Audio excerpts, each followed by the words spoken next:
നമസ്കാരം. ബംഗ്ലാദേശിലെ ഭരണമാറ്റത്തെക്കുറിച്ചും അവിടെ നടന്ന പ്രശ്നങ്ങളെക്കുറിച്ചുമൊക്കെ നമ്മൾ നിരവധി വീഡിയോകൾ ചെയ്തിട്ടുണ്ട്. പക്ഷേ ഇനിയും നമ്മൾ ശ്രദ്ധിക്കേണ്ടത് ബംഗ്ലാദേശിലെ ഈ ഭരണമാറ്റം ഭാരതത്തിന് ഉണ്ടാക്കാൻ പോകുന്ന പുതിയ തലവേദനകളെക്കുറിച്ചാണ്. ആ തലവേദനകളെക്കുറിച്ച് അല്ലെങ്കിൽ വെല്ലുവിളികളെക്കുറിച്ച് ഇപ്പോൾ തന്നെ ചില സൂചനകളൊക്കെ പുറത്തു വന്നിട്ടുണ്ട്. അതിനു മുമ്പ് ഞാൻ നമ്മളുടെ അസമിൽ നടന്ന ഒരു തീവ്രവാദി ആക്രമണത്തെക്കുറിച്ച് പറയാം.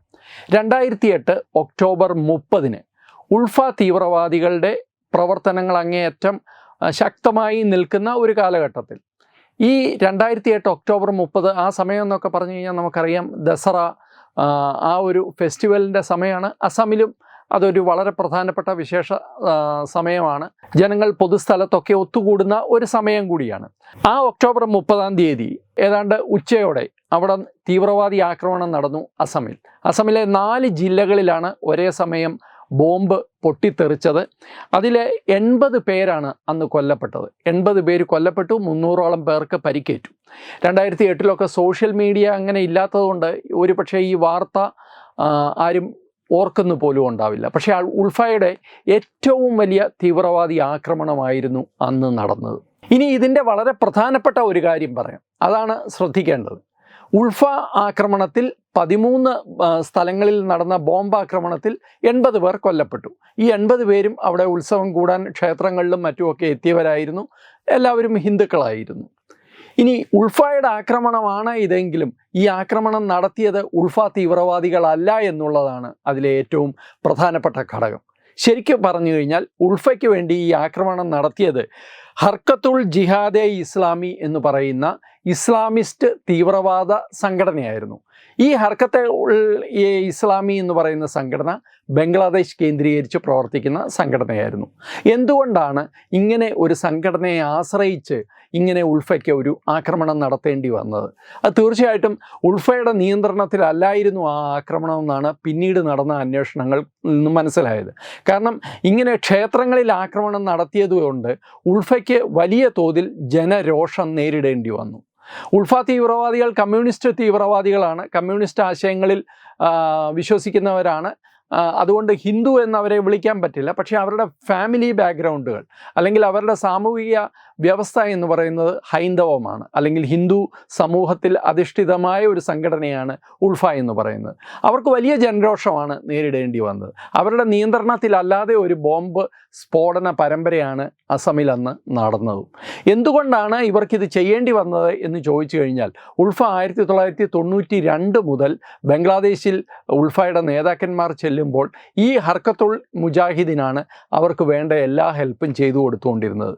അവസാനം 2008 ആയപ്പോഴേക്കും ഉൾഫയ്ക്ക് തീവ്രവാദി പ്രവർത്തനം നടത്താൻ വേണ്ടത്ര ഹിന്ദു യുവാക്കളെ അസമിൽ നിന്ന് ലഭിക്കുന്നില്ല എന്ന് കണ്ടപ്പോൾ അവർ ഹർക്കത്തുൽ ഇസ്ലാമിയുടെ തീവ്രവാദികളെ ഉപയോഗിക്കുകയും ആ തീവ്രവാദികൾ ഇവർക്ക് വേണ്ടി ആക്രമണം നടത്തുകയും അവർക്ക് വളരെ സന്തോഷമാണ് ദസറ പോലെയുള്ള ഉത്സവ സ്ഥലങ്ങളിൽ പോയിട്ട് ബോംബ് പൊട്ടിക്കാൻ അവർക്ക് സന്തോഷമാണ്. കാരണം അവരെ സംബന്ധിച്ചിടത്തോളം അവരുടെ അജണ്ട വേറെയാണ്.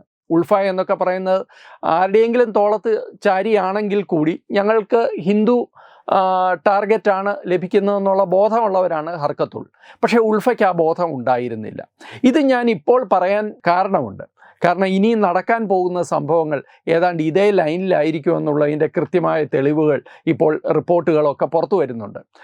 ബംഗ്ലാദേശിൽ ഭരണമാറ്റം നടന്നു. ബംഗ്ലാദേശിൻ്റെ പുതിയ ഭരണാധികാരി ഡോക്ടർ മുഹമ്മദ് യൂനുസ് നമ്മളുടെ പ്രധാനമന്ത്രി ശ്രീ നരേന്ദ്രമോദിയെ ഫോണിൽ വിളിച്ചു. ഇനി അവിടെ ന്യൂനപക്ഷങ്ങൾക്ക് ഒരു പ്രശ്നവും ഉണ്ടാകില്ല എന്ന് ഉറപ്പുകൊടുത്തു എന്നൊക്കെ നമ്മൾ വാർത്തകൾ കണ്ടു. പക്ഷേ ഇതൊന്നും സംഭവിക്കാൻ പോകുന്നില്ല. കാരണം ഡോക്ടർ മുഹമ്മദ് യൂനുസ് ഭരണാധികാരി പോലുമല്ല, മുഖ്യ ഉപദേഷ്ടാവാണ്. അദ്ദേഹത്തിന് കാര്യമായ ഒരു സ്വാധീനം ഇന്നത്തെ ഭരണ സംവിധാനത്തിൽ ചെലുത്താൻ പറ്റുമെന്ന് യാതൊരു ഉറപ്പുമില്ല.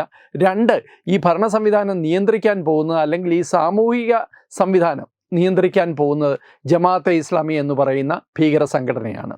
ബംഗ്ലാദേശിൽ നിന്ന് ഇപ്പോൾ ലഭിക്കുന്ന ഒരു റിപ്പോർട്ട് അനുസരിച്ച് ഇതിൻ്റെ എല്ലാം ആസൂത്രണം നമ്മൾ ആരും സംശയിക്കേണ്ട, അത് ISI തന്നെയാണ്. ISIയുടെ ഒരു DK ഭട്ട് ISIയുടെ ഒരു ജനറലാണെന്ന് പറയുന്നു. അയാൾ ഇപ്പോൾ തന്നെ ബംഗ്ലാദേശിൽ എത്തിയിട്ടുണ്ട്. അവിടുത്തെ ജമാഅത്തെ ഇസ്ലാമിയുടെ തലവനായ അബ്ദുൾ ഹസനുമായും അതേപോലെ മുസ്ലിം ലിബറേഷൻ ഫ്രണ്ട് ഓഫ് മ്യാൻമാർ എന്ന് പറയുന്ന സംഘടനയുടെ തലവനായ അബ്ദുൾ ഖാദർ മുള്ള എന്ന് പറയുന്ന വ്യക്തിയുമായിട്ടും ISIയുടെ തലവനും അദ്ദേഹത്തിൻ്റെ സംഘവും ഇപ്പോൾ തന്നെ ചർച്ചകൾ നടത്തി തുടങ്ങിയിരിക്കുന്നു എന്ന് വേണം മനസ്സിലാക്കാൻ. അങ്ങനെയാണ് റിപ്പോർട്ടുകൾ ചിലതൊക്കെ വരുന്നത്. എന്തായിരിക്കും ഇവരുടെ ഉദ്ദേശവും ലക്ഷ്യവും? ഇവരുടെ ഉദ്ദേശവും ലക്ഷ്യവും വളരെ കൃത്യമാണ്. അവർ ആഗ്രഹിക്കുന്ന തരത്തിലുള്ള ഒരു ഭരണ സംവിധാനം, സാമൂഹിക ഘടന ഒക്കെ ബംഗ്ലാദേശിൽ നിലവിൽ വന്നിരിക്കുന്നു. ഇനിയും ബംഗ്ലാദേശിനെ താവളമാക്കി ഭാരതത്തിനെതിരെ ശക്തമായി നടപടികൾ എടുക്കാം, അല്ലെങ്കിൽ നീക്കങ്ങൾ നടത്താമെന്ന് ISI ഇപ്പോൾ കരുതുന്നുണ്ട്. ഇപ്പോൾ ലഭിക്കുന്ന റിപ്പോർട്ടുകൾ അനുസരിച്ച് ബംഗ്ലാദേശ് അതിർത്തിയിൽ, അതായത് വെസ്റ്റ് ബംഗാളുമായി ചേർന്ന് കിടക്കുന്ന ബംഗ്ലാദേശ് അതിർത്തിയിൽ 19ഓളം തീവ്രവാദി പരിശീലന ക്യാമ്പുകൾ തുടങ്ങാൻ ISI തീരുമാനിച്ചിട്ടുണ്ട് എന്നാണ് പറയുന്നത്. ആ സ്ഥലങ്ങളിലെല്ലാം തന്നെ മദ്രസകളുണ്ട്. ആ മദ്രസകളിൽ ഇപ്പോൾ തന്നെ തീവ്ര ഇസ്ലാമിസ്റ്റ് ആശയങ്ങൾ പഠിപ്പിക്കുന്നുണ്ട്. ഷെയ്ഖ് ഹസീനയുടെ സർക്കാരിന് പോലും കാര്യമായി അതിൽ സ്വാധീനം ചെലുത്താനോ അത് തിരുത്താനോ സാധിച്ചിട്ടില്ല. ഇപ്പോൾ ഇനിയും പറയുന്നത് ഈ മദ്രസകളിലെല്ലാം ആയുധ പരിശീലനവും നടക്കും.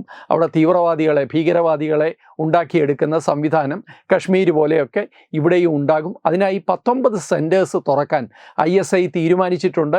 അതിനു വേണ്ടിയിട്ടാണ് ഈ DK ഭട്ട് എന്ന് പറയുന്ന ISIയുടെ ഉദ്യോഗസ്ഥൻ ഈ ജമാഅത്തെ ഇസ്ലാമിയുടെ നേതാവിനെയും അതേപോലെ മയാൻമാറിലെ ഇസ്ലാമിക് ഓർഗനൈസേഷൻ്റെ, തീവ്ര ഇസ്ലാമിക സംഘടനയുടെ നേതാവിനെയും ഒക്കെ കണ്ടതെന്നാണ് പറയുന്നത്. ISIയുടെ ലക്ഷ്യം വളരെ കൃത്യമാണ്. ഭാരതത്തിൻ്റെ വടക്കുകിഴക്കൻ സംസ്ഥാനങ്ങളിൽ അസ്ഥിരതയും കലാപങ്ങളും ഉണ്ടാക്കുക എന്നുള്ളത് ISIയുടെ ഒരു വളരെ കൃത്യമായ ഒരു ലക്ഷ്യങ്ങളിലൊന്നാണ്.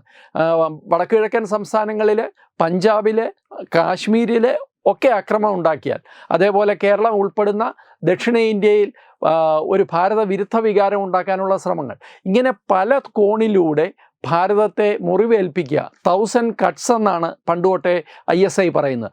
1000 മുറിവുകളിലൂടെ ചോരയൊലിപ്പിക്കുക. അതായത് ഒറ്റ വെട്ട് ചിലപ്പോൾ ചെയ്യാൻ പറ്റില്ല, കാരണം അതൊരു പൂർണ്ണ യുദ്ധത്തിലേക്ക് പോകും.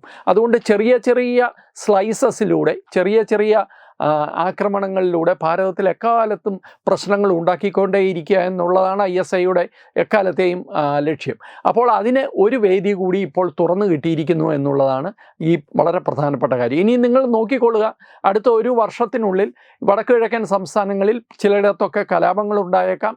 ഈ കലാപങ്ങളെന്ന് പറയുന്നത് ഹിന്ദു മുസ്ലിം കലാപം തന്നെ ആവണമെന്ന് യാതൊരു നിർബന്ധവുമില്ല.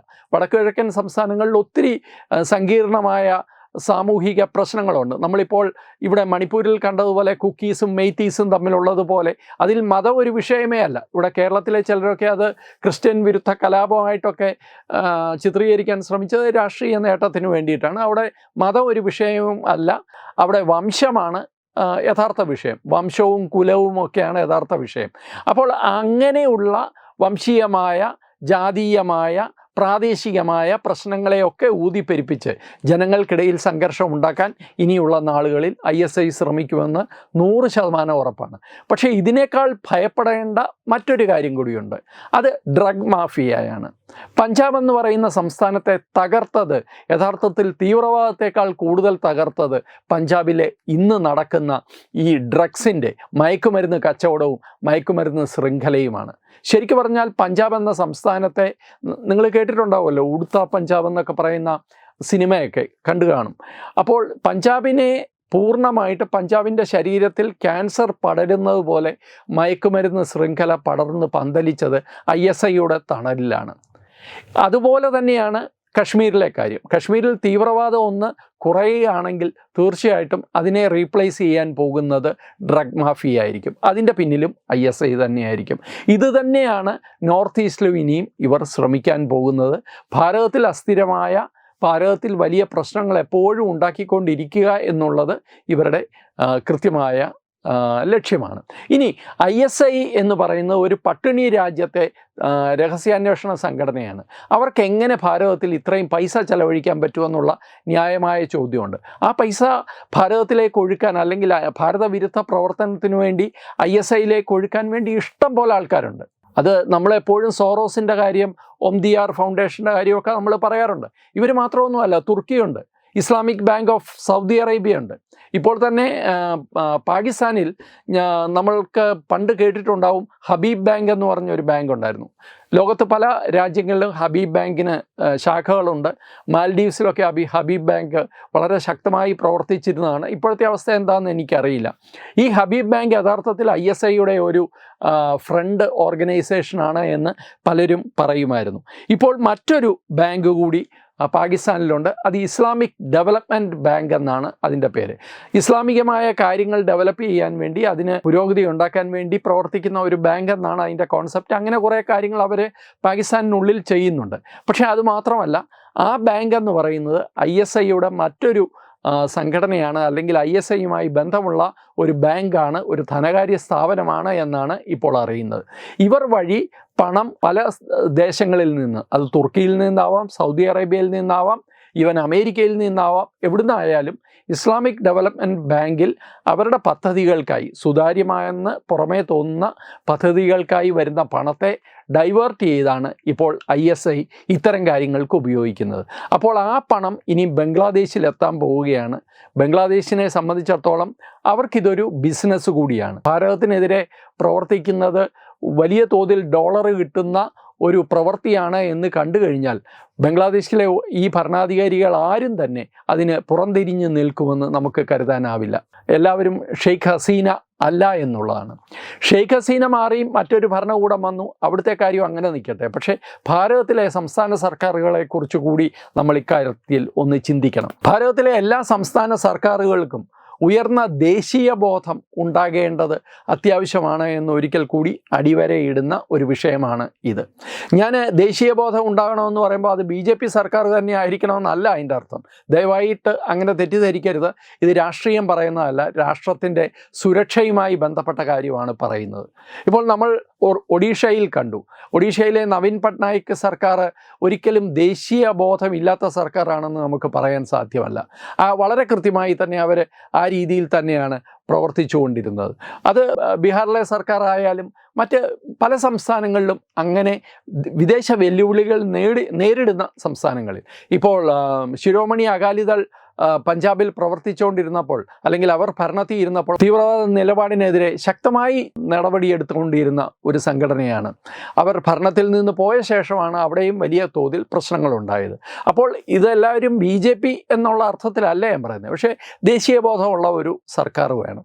ഇപ്പോൾ നോർത്ത് ഈസ്റ്റിനെ എടുത്തു കഴിഞ്ഞാൽ അസമിലെ സർക്കാർ മാത്രമാണ് ശക്തമായി തീവ്രവാദത്തിനെതിരെ ഒരു നിലപാടെടുക്കുന്നത്. ഇനി നോർത്ത് ഈസ്റ്റ് അല്ല, ഈസ്റ്റ് ഭാഗത്തേക്ക് വന്നു കഴിഞ്ഞാൽ തന്നെ വെസ്റ്റ് ബംഗാളിലെ അവസ്ഥ നമുക്കറിയാം, മമതാ ബാനർജിയുടെ അവസ്ഥ നമുക്കറിയാം. അവരെ സംബന്ധിച്ചിടത്തോളം അവർ വോട്ട് ബാങ്ക് പൊളിറ്റിക്സിൻ്റെ പുറകെ പോകുന്നു എന്ന് എല്ലാവർക്കും ഇപ്പോൾ ബോധ്യപ്പെട്ട ഒരവസ്ഥയാണ്. അങ്ങനെ വെസ്റ്റ് ബംഗാളിൻ്റെ, പശ്ചിമ ബംഗാളെന്ന് അല്ലെങ്കിൽ ബംഗാളെന്ന് നമ്മൾ പറയുന്ന നമ്മളുടെ ഇന്ത്യൻ സംസ്ഥാനത്തിൻ്റെ അതിർത്തിയിലാണ് ISI ഇതുപോലെയുള്ള കാര്യങ്ങൾ ചെയ്യാനായി തുനിയുന്നത്. അപ്പോൾ ഭീഷണി യഥാർത്ഥത്തിൽ ഇരട്ടിക്കുകയാണ് എന്ന് പറയാൻ വേണ്ടിയാണ് ഞാൻ സംസ്ഥാന സർക്കാരുകളെക്കുറിച്ച് പറഞ്ഞത്.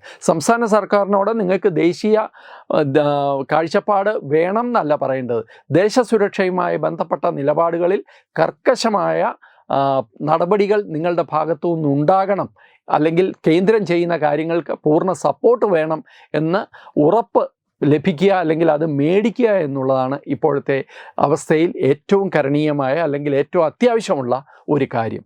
എന്തായാലും ഭാരതത്തിൻ്റെ ഈസ്റ്റേൺ മേഖല, കിഴക്കൻ മേഖലയും വടക്ക് കിഴക്കൻ മേഖലയും ഇനി ISIയുടെ താവളമായി മാറാനുള്ള എല്ലാ സാധ്യതകളുമുണ്ട്. ഇനി ഇതിനകത്തെ ഒരു പോസിറ്റീവായിട്ടുള്ള ഒരു കാര്യം കൂടി പറയാം, അല്ലെങ്കിൽ ആശാവഹമായ ഒരു വിഷയം പറയാം. ISI ഇങ്ങനെ ചാടിക്കയറി ഇതെല്ലാം ചെയ്യുന്നത്, ISIയെ സംബന്ധിച്ചിടത്തോളം അവർ പല കാര്യങ്ങളും സ്വപ്നം കാണുന്നുണ്ട്. ഇപ്പോൾ സ്വപ്നം കാണുകയാണ് 2047 ഭാരതം പിടിച്ചെടുക്കുമെന്ന് ഇവിടെ PFIയുടെ നേതാക്കന്മാർ ഇവിടെ കോഴിക്കോട് പത്രസമ്മേളനം നടത്തി വിശദീകരിച്ചതാണ്, അല്ലെങ്കിൽ അവർ അവകാശപ്പെട്ടാണ്. വളരെ സീരിയസ് ആയിരുന്നു അക്കാര്യത്തിൽ. അപ്പോൾ അതുപോലെയുള്ള സ്വപ്നം കാണലാണ് ISI നടത്തുന്നത് എന്ന് നമുക്ക് വിശ്വസിക്കാം. പക്ഷേ അതുകൊണ്ട് നമ്മൾ ഭീഷണി കുറച്ച് കാണേണ്ട കാര്യമില്ല. ശക്തമായ നടപടികൾ ഇനിയുള്ള ദിവസങ്ങളിൽ കേന്ദ്ര സർക്കാരിൻ്റെ ഭാഗത്തു നിന്ന് നമ്മുടെ ഇന്ത്യയുടെ ബംഗാൾ സംസ്ഥാനത്തും അതേപോലെ ബംഗ്ലാദേശിൻ്റെ അതിർത്തിയിലും ഉണ്ടായെങ്കിൽ മാത്രമേ നാളെ രക്തപങ്കിലമായ ഒരു അവസ്ഥയിൽ നിന്ന് നോർത്ത് ഈസ്റ്റിനെ, വടക്കുകിഴക്കൻ സംസ്ഥാനങ്ങളെയും ബംഗാളിനെയും രക്ഷിക്കാനാകൂ. നമസ്കാരം.